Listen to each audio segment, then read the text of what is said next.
नमस्कार, आप सभी दर्शकों का स्वागत है आज की खबर के सोशल मीडिया प्लेटफॉर्म पर। मैं हूं आपके साथ प्रगति ठाकुर। आज बहुत ही बड़े मुद्दे पर बात होगी क्योंकि इस वक्त जो तमाम देशों से जो तस्वीरें निकलकर सामने आ रही हैं वो बहुत ही तनावपूर्ण है।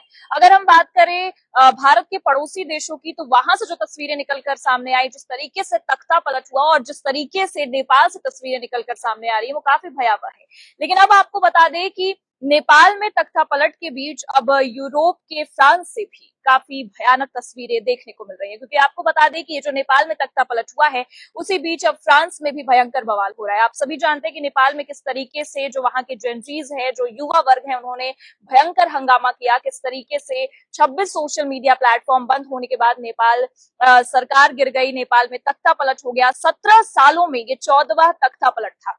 लेकिन अब आपको बता दें कि वहां की सरकार की नीतियों के खिलाफ जाकर जो वहां के जो युवा वर्ग है, जो वहां की जनता है, उन्होंने प्रदर्शन किया। लेकिन वही तस्वीरें अब हमें फ्रांस से भी देखने को मिल रही हैं। आपको बता दें कि फ्रांस में भी सरकार की नीतियों के खिलाफ जो वहां की जनता है, जो वहां के लोग हैं, वो लगातार प्रदर्शन करते हुए नजर आ रहे हैं। भारी हंगामा देखने को मिल रहा है और जिस तरीके से फ्रांस की राजधानी पेरिस में हंगामा हमें देखने को मिला है, वो ये साफ अंदेशा दिखा रही है कि क्या अब भारत के पड़ोसी देशों में जिस तरीके से तख्ता पलट हुआ, जिस तरीके से वहां पे चीजें हुई, वही तस्वीरें और उसके बाद जिस तरीके से प्रदर्शन हुआ, वही तस्वीरें अब यूरोपीय देशों से भी देखने को मिल रही है। क्या जिस तरीके से सरकार की नीतियों के खिलाफ जाकर जनता विरोध प्रदर्शन कर रही है, ये अब हर देशों से निकलकर सामने आएगा? ये सारे सवाल हैं, क्योंकि आपको बता दें कि हमें सबसे पहले हम अगर बात करें भारत के पड़ोसी देशों की, तो वहां पर ऐसी तस्वीरें देखने को मिली और वहां पर तुरंत हम देखें तो जनता के प्रदर्शन के बाद तख्ता पलट होता गया। और अब फ्रांस में भी जो राष्ट्रपति मैक्रो हैं, उनकी नीतियों के खिलाफ जाकर जो वहां की जनता है वो लगातार प्रदर्शन कर रही है।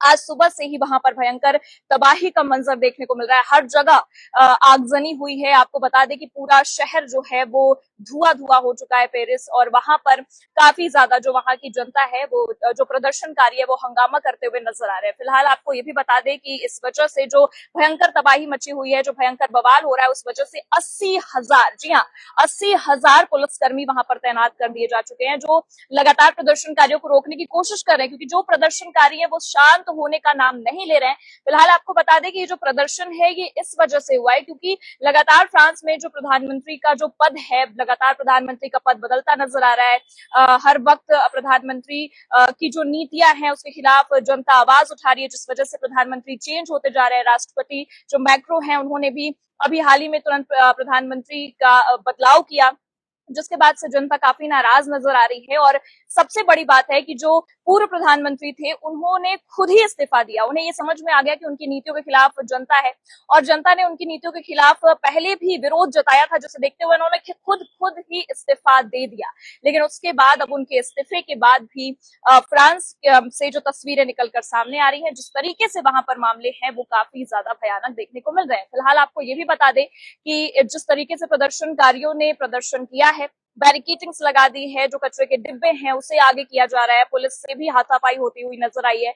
और यही कारण रहा कि 200 लोगों की गिरफ्तारी का अभी तक जो मामला निकलकर सामने आया है वो अभी नजर आ रहा है।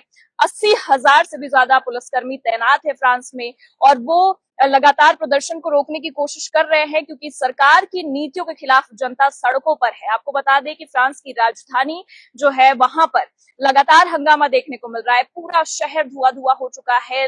चारों तरफ प्रदर्शनकारी हंगामे करते हुए नजर आ रहे हैं और सरकार की नीतियों के खिलाफ जाते नजर आ रहे हैं। यही तस्वीरें अभी हमें 3 दिनों से नेपाल से ही देखने को मिल रही है, क्योंकि नेपाल में जिस तरीके से नेपाल सरकार ने वहां पर सोशल मीडिया प्लेटफॉर्म बैन किया, जिस तरीके से 26 सोशल मीडिया प्लेटफॉर्म बिना किसी जानकारी के, बिना किसी आधिकारिक ऐलान के उसे अचानक से बंद कर दिया गया, उसी नीतियों के खिलाफ जाकर जो वहां की जनता है, या कह सकते हैं कि जो वहां के युवा वर्ग है, उन्होंने भयंकर प्रदर्शन किया। और प्रदर्शन का नतीजा ये रहा कि आप देख सकते हैं कि ओली सरकार गिर चुकी है, वहां पर तख्ता पलट हो गया है और ये 17 सालों में 14वां तख्ता पलट था। जिसके बाद आप देख सकते हैं कि नेपाल की जो स्थिति है वो काफी ज्यादा भयानक हो चुकी है। वहां की जो सेना है उसने अपने हाथों में कमान संभाल ली है। लगातार वहां पर प्रदर्शनकारी अभी भी हंगामा करते हुए नजर आ रहे हैं, जिस वजह से भारत और नेपाल बॉर्डर पर सुरक्षा के इंतजाम किए जा चुके हैं। लेकिन अभी तक जो नेपाल से तस्वीरें निकलकर सामने आ रही थी, लगातार वहां पर आगजनी का मामला देखने को मिल रहा था। जो सरकारी दफ्तर है वहां पर भी जो जनता है वो आग लगा रही थी और सबसे बड़ी बात कि अदालतों को भी नहीं छोड़ा जा रहा था, जो जेल है जहां पर कैदी बंद है उसे भी नहीं छोड़ा गया, वहां पर भी हंगामा होते हुए नजर आया, वहां पर भी आगजनी हुई, जिस वजह से बहुत सारे कैदी हैं, 400 के पार संख्या चली गई है, वो फरार हो चुके हैं। और यही कारण है कि अब भारत और नेपाल की सीमा बॉर्डर पर भी सुरक्षा के इंतजाम किए जा चुके हैं। लेकिन नेपाल से आई इन तस्वीरों के बीच में फ्रांस से भी अब वही तस्वीरें निकलकर सामने आ रही हैं, जो बहुत सारे सवालों को जन्म देती है।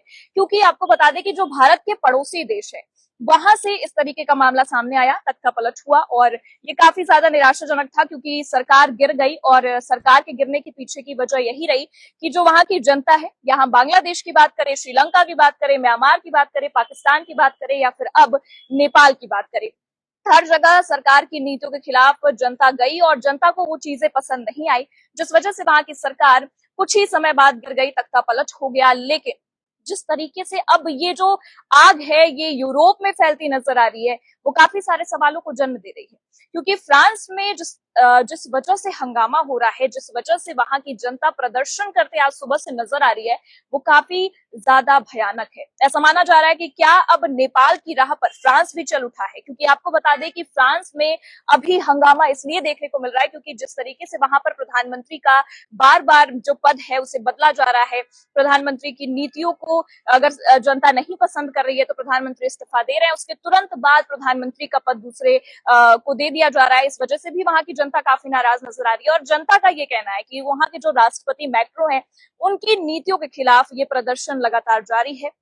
उनकी नीतियां जो वहां की जनता है उन्हें पसंद नहीं आ रही है, इस वजह से वहां पर प्रदर्शन जारी है। अधिकारियों का यह भी मानना है कि ये जो प्रदर्शन आज देखने को मिला है, ये आगे आने वाले दिनों में और भी ज्यादा खतरनाक हो सकता है, और भी ज्यादा ये मामला बिगड़ सकता है। क्योंकि फ्रांस में जो तस्वीरें हैं वो ये दिखा रही हैं कि अब जनता राष्ट्रपति मैक्रो के खिलाफ जाती नजर आ रही है। इससे पहले हमने देखा कि नेपाल में किस तरीके से वहां पर तख्ता पलट हुआ, ओली सरकार गिर गई, और अब फ्रांस के राष्ट्रपति की नीतियों के खिलाफ जनता सड़कों पर उतर आई है, लगातार प्रदर्शन हो रहा है, आगजनी हमें देखने को मिली है।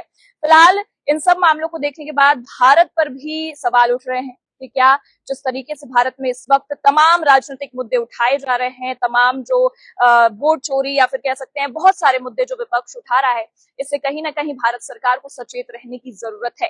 ये सारे सवालों के जवाब देने जरूरी होंगे सरकार को, क्योंकि आपको बता दें कि इस वक्त जो पड़ोसी देश हैं या कह सकते हैं जो यूरोपीय देश हैं, वहां से जो तस्वीरें निकलकर सामने आ रही हैं, ये सब एक अंदेशा दे रही है कि आने वाले समय में भारत सरकार को भी सचेत रहने की जरूरत है। फिलहाल आप क्या सोचते हैं इस मामले को लेकर, हमें कमेंट करके जरूर बताएं और देखते रहिए आज की खबर।